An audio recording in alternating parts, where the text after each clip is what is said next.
Hi everyone.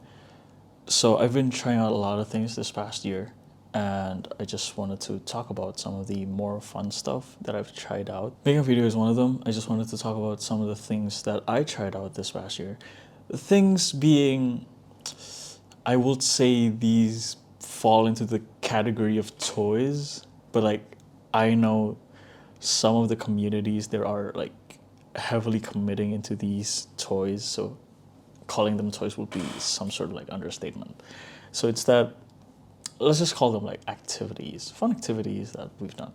So first off, first thing that I want to talk about is trading card games. Yeah. So I've got myself here. This is a One Piece trading card game.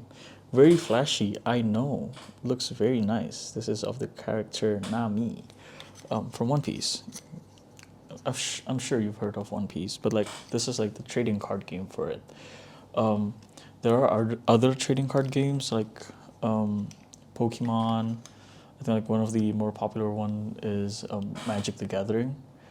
If you haven't heard of that, maybe like Vanguard, Card Fight Vanguard, I think the whole title is. But anyways, getting sidetracked. Um, the whole premise of trading card games, I'll just show this here. The whole premise of trading card games is that you basically like collect these cards from a booster pack. Booster pack is like something you buy off of, like maybe you've seen them in like your local stores. Basically these packs like contain cards, and basically you buy a lot of these packs in the hopes of, well, depends on which perspective. Myself, I'm in the perspective of like collecting these cards. Other people are more in the perspective of like playing them. So it's like they build decks and like actually play them against other deck builders. um, so One Piece is also a popular one, except that I think like what makes it hard is like the most popularly distributed version of the One Piece trading card games, the Japanese version. So I can't really understand Japanese. So right now it just hangs on the shelf there, there, there. Yeah. So yeah. So that's about trading cards. Oh, also like I forgot to mention that we will be like ranking these sort of, and like going by rank. This is like the bottom of this list. There aren't a lot of items, to be fair. We might grow it out, but this is on the bottom right now because I think like the downside of trading card games, especially in the perspective of collecting it, is like you spend this like, well, okay, for context, I didn't just buy one pack and get this. That's like really lucky.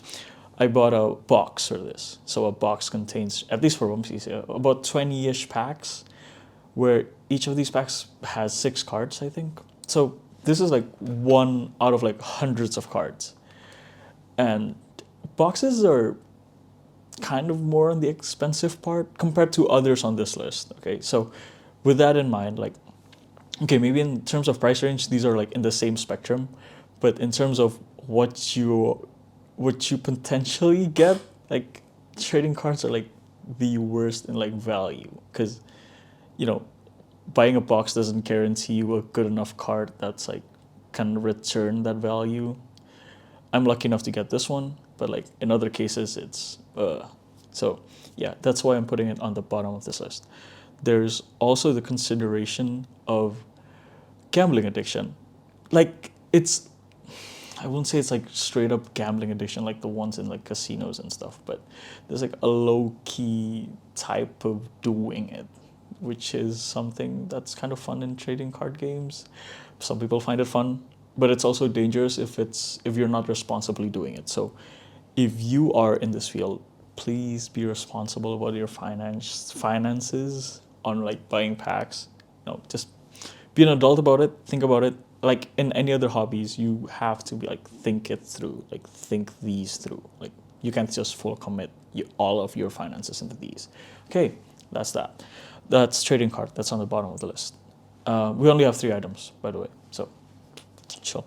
The second item is actually a model kit. This is a plastic model kit This particular one is of a Digimon. I hope you know what that is. I mean, like, you're supposed to know what Digimon is. I'll be offended if you don't. It's of a popular. Wait, I'll just bring it up. Sorry. So it's. I don't think. Like, if you're not really into like Digimon, you probably won't know who, like, what monster this is. This is a Machine Dramon or Mugen Dramon, I think, is the Japanese name of it. Anyways, why I picked this up? It's because it's humongous. Like, this is on a pose.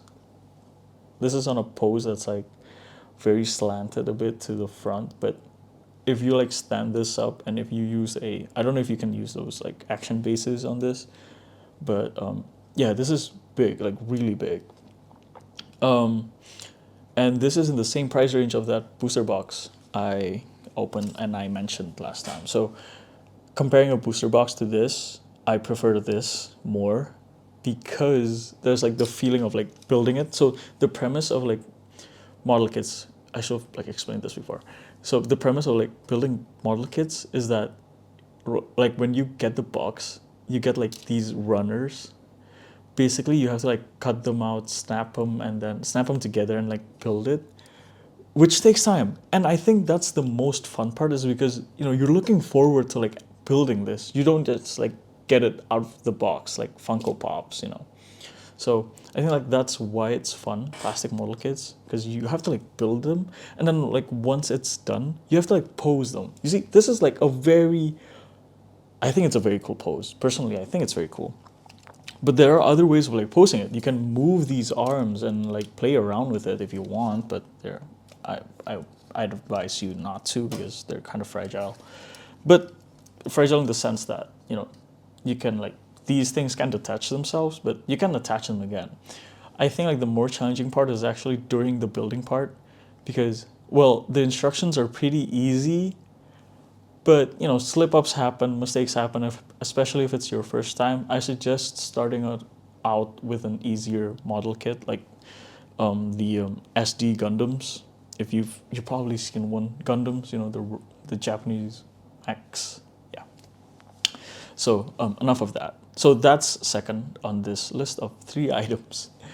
Yeah, plastic model kits are very fun to build, and I would rather commit to it, though I am still considering trying out playing the trading card games. So we'll see how that goes if I ever build a deck. And then last on this list. So for the record, this isn't exactly my. Okay, sorry, I'm getting ahead of myself. So last on this list is a mechanical keyboards. Yeah, mechanical keyboards. So this isn't exactly like the only year when I'm involved in mechanical keyboards. But like this is the first time I've ever built one from a bare bone kit. So in here, I have my. This is a Pulsar. If you've ever heard of the brand, I think it's Korean. Pulsar PCMK60. This is a rather old. I will say one of the older boards in the market, because I think these came out like 2-3 years ago. But the reason why I'm getting this is because right now it's like like the value already goes down. Like you expect it to be that way since it's already pretty old. But the main reason why I still get this board despite it being old is because of this. You can like see it. I'm showing it to you right now. This is like what's the bottom of the case of the board looks like. So it's, I don't know if you can see it. Oh wait, that's a reflection of me. So it's the PCB of the board. You can see it like clearly. It's not in like a frosted case, which is more of the norm, I think, the past year. So it's like a clear case, a clear plastic case, and you can see it. I prefer like it not lighting up. I don't really like the RGB on it, but this is very pleasant. There are also like fun little details on it. I don't know if you can see that. Wait, is it on the wrong side? Wait, oh yeah, it is on the wrong side. So if you can see that, there's like a small logo of it, of a logo of Pulsar. Yeah, there's like a frosted part of it, but yeah.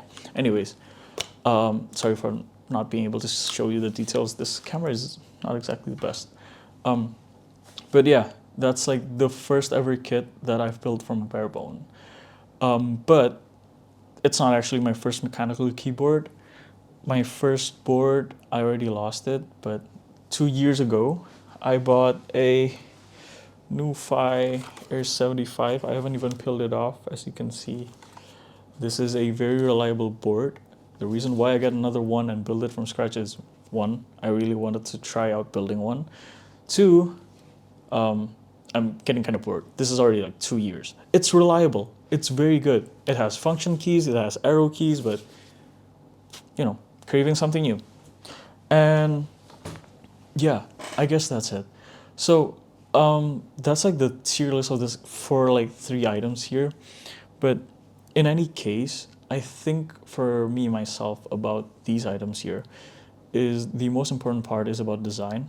Like focused more on like the design of these stuff. Like I mean, like look at this. The NuFi was like, I think like the only like low profile board at the time that like looks this good. I think, if I recall correctly. Well, at least it was available in the market. So I really like this one. The aluminum case and everything. Well, it's mixed with plastic, but still, it looks good. And then like the, again, going back to the board of the Pulsar keyboard, the under the case of the keyboard, and then like, you know, just like everything works out well. This is a 60%, so no arrow keys. This also looks very pleasant. But yeah, other than that, model kits in general, you know, the amount of, I would say engineering is involved in here, because it's like, you know, piecing together parts and like considering which part goes which, and like providing them in a very efficient manner, which are the runners, will have been a very difficult challenge, I suppose, in deciding it. And then there's also the matter of artworks for TCGs, you know, like for cards like this, especially for rarer cards. There are still a lot of cards that I really want to get my hands on. It's just that, you know, usually when the art is like very good, it tends to be more expensive than the other cards. Not saying that the other cards look bad, but you know, if it looks good, it's good, right? So that's that. Yeah, I guess that's it for this short video. I don't know if I'm supposed to do anything else. So thank you guys.